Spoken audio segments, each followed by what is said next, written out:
On se retrouve pour une spéciale pour le dernier jour des Cannes Lions, dernier jour du Festival international de la créativité, avec une personnalité que je voulais absolument recevoir sur mon plateau pour la dernière journée. C'est Agathe Bousquet. Bonjour Agathe. Salut Pascal.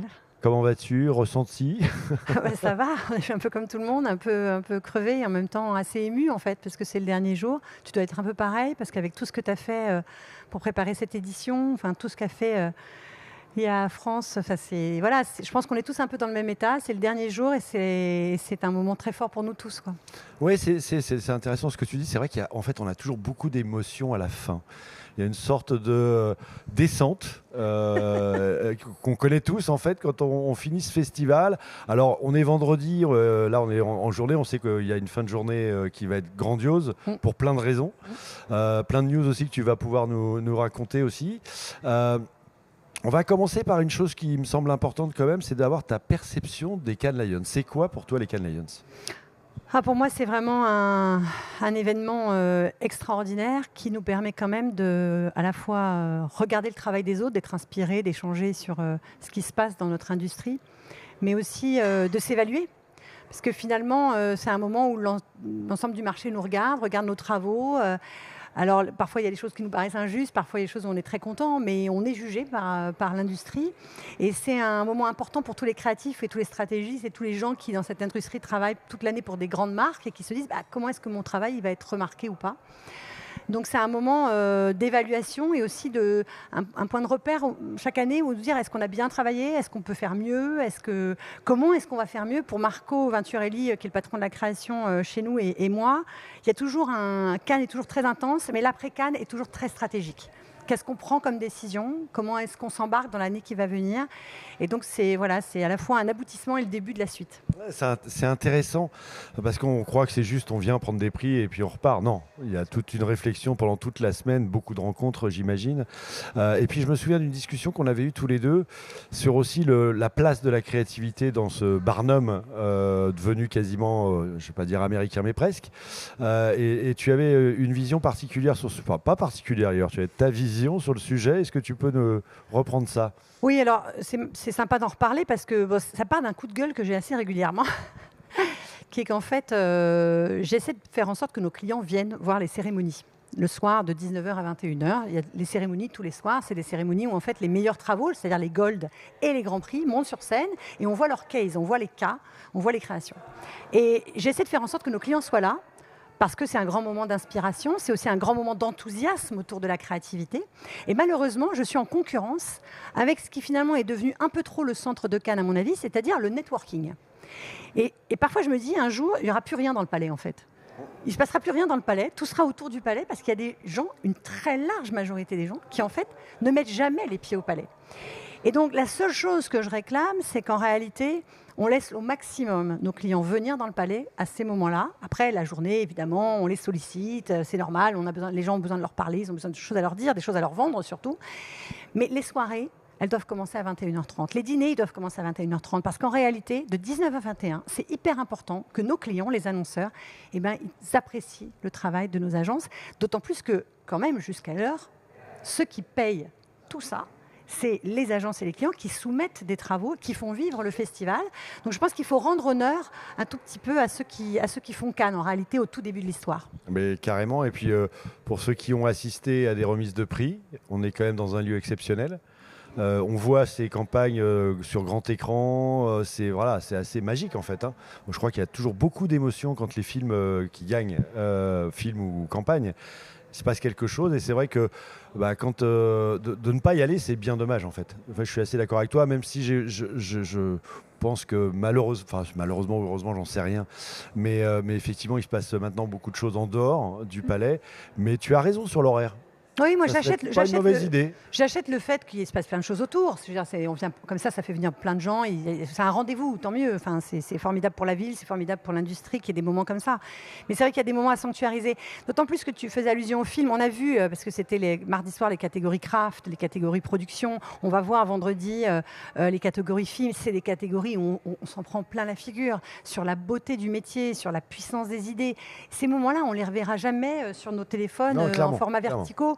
on va les voir parce que c'est en format horizontal sur grand écran. Et je pense que ça vaut la peine. Voilà. Ouais, Donc, c'est mon coup de gueule de l'année. Non, mais peut-être pour les 15 il prochaines. est à noter. Et je pense qu'il faut qu'on en prenne conscience que peut-être effectivement de respecter ce moment-là, en fait, c'est pas... Ouais, il faut qu'on y pense. Je voulais parler, bien sûr, de ce qui s'est passé et de ce qui se passe pour Publicis. Enfin, la semaine est terminée, hein, donc maintenant, je pense qu'on va se retrouver ce soir. Il va y avoir pour la encore des remise. choses ce soir. Voilà, Il va y avoir des c'est pour ça choses que je encore te ce dis. soir. En revanche, il s'est passé déjà pas mal de choses. On peut peut-être faire un petit retour là-dessus tous les deux. Il s'est passé 2 choses pour nous qui sont très importantes du point de vue des awards. Et puis après, je pourrais dézoomer, mais sur les points de vue des awards. D'abord, hier soir, il s'est passé quelque chose d'extraordinaire. C'est une grande première, comme on dit. We are making history. Parce que pour la première fois dans le monde, un grand prix l'année dernière, Titanium, donc c'est-à-dire qui récompense les idées les plus game changers, les idées les plus en rupture, et en l'occurrence c'était AXA avec Three Words, qui a eu un grand prix Titanium, premier grand prix, premier Titanium pour la France. Donc c'était vraiment extraordinaire. A eu un grand prix en Creative Effectiveness. Et pour moi, ça symbolise très bien ce qu'on essaie tous de faire, à la fois de faire des idées qui n'ont jamais été faites et qui vraiment ont des effets dominos finalement sur l'industrie et sur un marché. Et vraiment, ce que fait AXA avec Three Words, c'est ça. Et en même temps, de prouver en un an que ça a vraiment eu des résultats business, que ça sert cette créativité-là, cette rupture-là, elle sert le business de la marque. Ça, c'est vraiment extraordinaire. C'est Bertille Toledano qui était présidente du jury Creative Effectiveness, qui a fait évidemment un boulot très intelligent, comme elle fait toujours. Et quand elle me l'a annoncé, le fait que ça vienne d'elle, en plus, je pense que c'était encore plus fort pour moi. Et pour Marco Venturelli, pareil. Donc, on est extrêmement fiers de... Et puis, je pense qu'on avait tous besoin un peu qu'il se passe quelque chose d'un peu nouveau, qui n'avait jamais été fait. Cette année où on est par ailleurs Creative Country of the Year, et ce qui vient quand même d'une certaine manière récompenser une France qui est très créative depuis des années. Et je citais Bertille, mais on peut citer plein d'agences qui ont marqué l'histoire de ce pays en termes d'intelligence créative. Et c'est vrai qu'il s'est passé aussi ça cette année à Cannes, indépendamment du bilan Publicis. Et il s'est passé aussi ça pour la France, d'être tous ensemble. Ce matin, j'accueillais un petit déjeuner pour Creative Country of the Year, et j'ai dit, vous n'êtes pas chez Publicis, vous êtes chez Havas.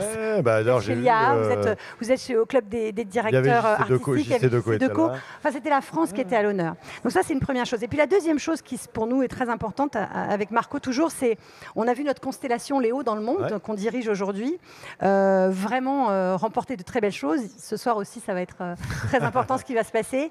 Et on a vu notre constellation de stars avec tous ces pays qu'on adore. On a des équipes formidables, remporter des lions, remporter du bronze, du silver, du gold, des grands prix. Marcel aussi a fait une super année. Voilà, donc c'est aussi ça cette année. C'est finalement quelque chose de très puissant chaque année à vivre tous ensemble. Tu évoquais Creative Country of the Year. On sera d'ailleurs ce soir, on ira tous ensemble récupérer ce trophée exceptionnel. Je pense que c'est une grande fierté pour nous tous. Et il s'est passé aussi quelque chose de spécial cette semaine. Tu en parlais sur ton événement d'hier matin. Oui, tout à fait. Bon, on ne sait plus. Moi, je ne sais plus quel jour on est. Là, je ne sais même plus ce qui se passe dans le monde. Ça se trouve, on est tout seul. On parlait de cette année exceptionnelle pour les Français. Et moi, j'ai vu quelque chose que j'ai adoré. D'abord, c'est ce collectif qui s'est créé autour de ce mouvement. Mais aussi de voir...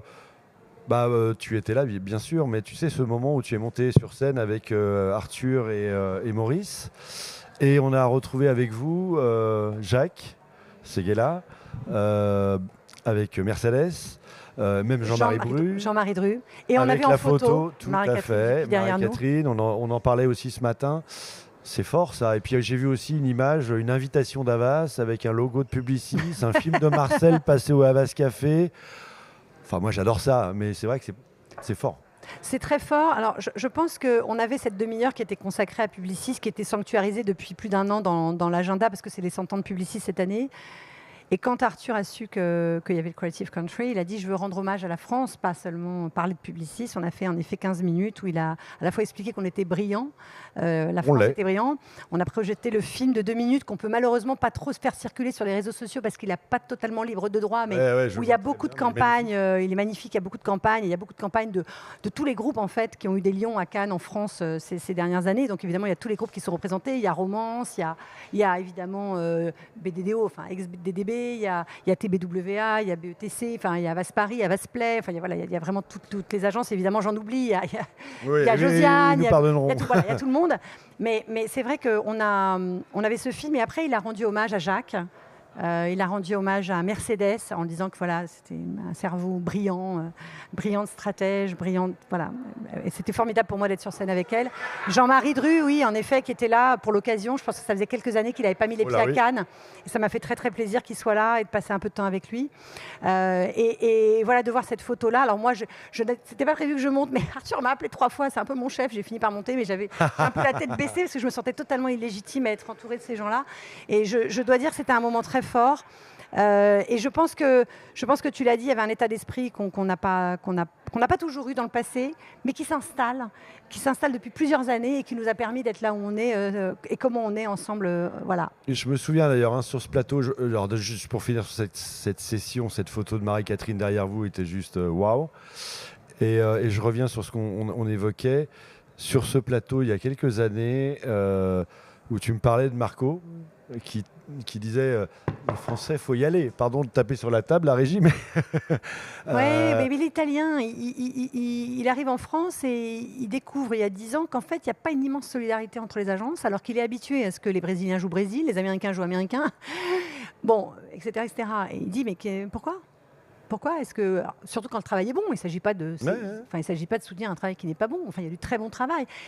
Il a faisait encore hier une conférence sur la capacité de la France à jouer collectif et comment ça grandissait. Une fois encore, au service du boulot. On est un tout petit pays au regard du poids. Oui, sur plein de sujets. Oui, donc il faut jouer ensemble parce qu'on a par ailleurs 2 grands groupes, donc on pèse énormément de salariés dans le monde, on a énormément d'agences indépendantes.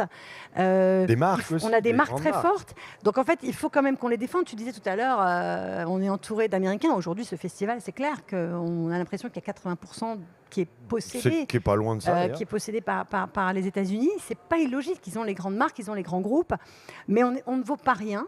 Et c'est aussi ça qu'on a tous rappelé cette année. Et on a des industries créatives et culturelles qui pèsent dans un moment où la France quand même a besoin de soutenir sa propre écononie. Je note qu'on est aussi collectivement tous déçus de ne pas avoir un ministre qui vient nous voir. On a parlé avec Mercedes d'ailleurs. Je pense qu'il y a une difficulté à se rendre compte de ce que ça pèse. Aujourd'hui, c'est les mêmes métiers qui font le cinéma, la publicité, c'est les mêmes chefs opérateurs, c'est les mêmes comédiens.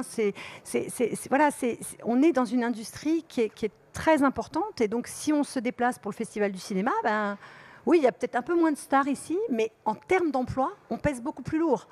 Donc, je pense qu'on mérite le maximum d'attention. Clairement, cette industrie, elle pèse lourd. Cette industrie a une capacité aussi d'impacter, de faire changer les choses. Tu parlais d'AXA. Comme tu dis, c'est un game changer, cette campagne. Et en plus, elle est efficace. Et donc, résultat des courses, la publicité peut changer le monde. Enfin, oui, on le dit souvent, mais... On le dit souvent. Moi, je le sais depuis le premier jour parce que j'ai vu à quel point elle pouvait changer des comportements de prévention. Et ici, quand on est dans le théâtre, on se rend compte à quel point il y a des idées qui sont vraiment game changers, qui touchent les gens. C'est pas du marketing bête et méchant. On n'aime pas ça, nous, le marketing bête et méchant. Je connais personne dans aucune agence qui aime ça. Ce qu'on aime, c'est des grandes idées qui touchent les gens et qui font en effet avancer des marques ou qui font avancer des causes. Et il y en a beaucoup ici. Il y a Responsible qui est ici. Et toutes les agences contribuent aussi à de grandes idées qui font avancer le progrès dans des terrains très très différents. Donc je pense que c'est aussi ça qu'on vient célébrer. Tout à fait. Écoute, je pense qu'on pourrait y passer pas mal de temps tous les deux, mais on n'en a pas beaucoup. On va se retrouver ce soir pour célébrer déjà, je pense, quelques trophées que Publicis... je pense que tu le sais déjà, mais tu peux pas le dire. Ira chercher sur scène et puis tous ensemble sur scène pour célébrer la France. Je peux dire un truc ? Je t'en prie. Je peux te remercier très très fort pour 2 choses. 1, pour ne pas m'avoir parlé d'IA pendant cette interview. J'en peux plus. Je pense qu'on m'a interviewé que sur ça. C'est très important, mais voilà. Merci pour ça. Non, mais merci pour ça. Parce que souvent, quand on interviewe quelqu'un de publiciste, on commence par ça. Et la deuxième chose, c'est merci pour tout ce que tu as fait, pour tout ce que tu fais d'ailleurs depuis des années, mais pour tout ce que tu as fait spécifiquement pour cette édition, parce que c'est un boulot énorme et je pense que les gens ne se rendent pas compte à quel point défendre aujourd'hui cette industrie, c'est à la fois nécessaire pour les emplois, nécessaire pour notre valeur, parce que finalement, pour elles, nous travailler avec des agences à Amsterdam, à Londres, etc., il faut qu'on vienne ici en France. Et c'est important pour nos emplois, mais c'est important aussi pour tout un tas de métiers qu'on sous-estime et qui sont clés. Donc voilà, merci pour tout ce que tu fais, Pascal, vraiment. Sincèrement, du fond du cœur. Ça me touche beaucoup et merci à toi, Agathe. Merci. À ce soir. À ce soir.